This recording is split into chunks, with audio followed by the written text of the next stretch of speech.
Bonjour à tous. Il n'est pas simple de remarquer chez autrui une faute. Parce qu'à partir de ce moment-là, on se dit, je ne peux pas laisser passer. Parce que si je laisse passer, je maintiens cette personne dans l'erreur. Il faut donc que je lui apporte une parole qui lui permette de se rebrancher, si vous me permettez l'expression, sur Dieu.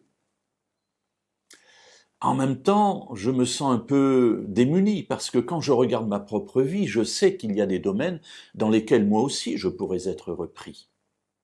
Et du coup, je peux être amené à me taire.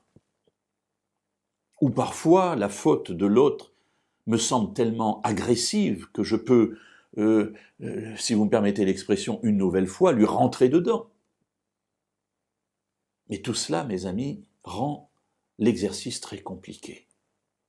Voyons ce que nous dit la parole de Dieu. Paul en parle dans la lettre aux Galates au chapitre 6 et au verset 1.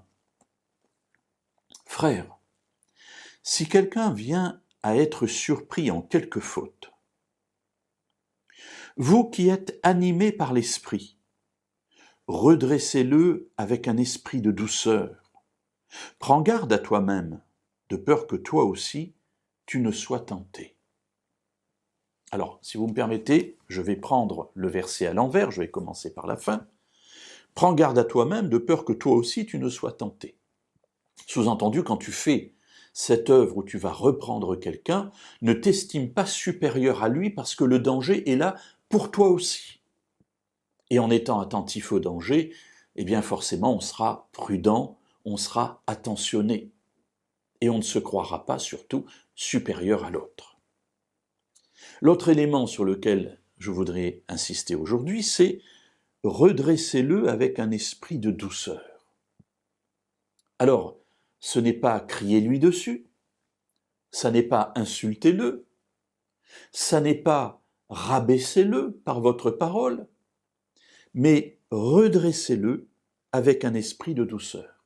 Il y a ici, pour moi en tout cas dans ma perception, l'idée d'un tuteur qu'on va mettre à côté d'un arbre qui penche et on va serrer l'arbre contre le tuteur, mais on va le serrer peu à peu. Si vous le faites d'un coup, il risque de casser. Donc on va d'abord avoir un lien qui est lâche et peu à peu on va serrer de telle sorte qu'il devienne enfin droit le long du tuteur. Et cela se fait avec douceur, avec patience, avec tendresse, avec amour. Et c'est ce que dit ici Paul. Redressez-le avec un esprit de douceur. L'amour fait passer beaucoup de choses.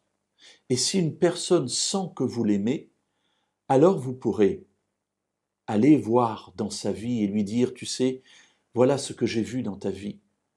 Est-ce que tu ne penses pas que ce serait mieux de faire autrement?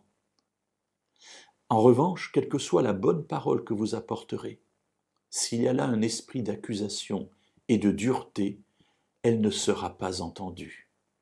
Alors soyons, comme le dit Paul, animés par l'esprit, lorsque nous allons vers quelqu'un pour le reprendre sur un aspect de sa vie.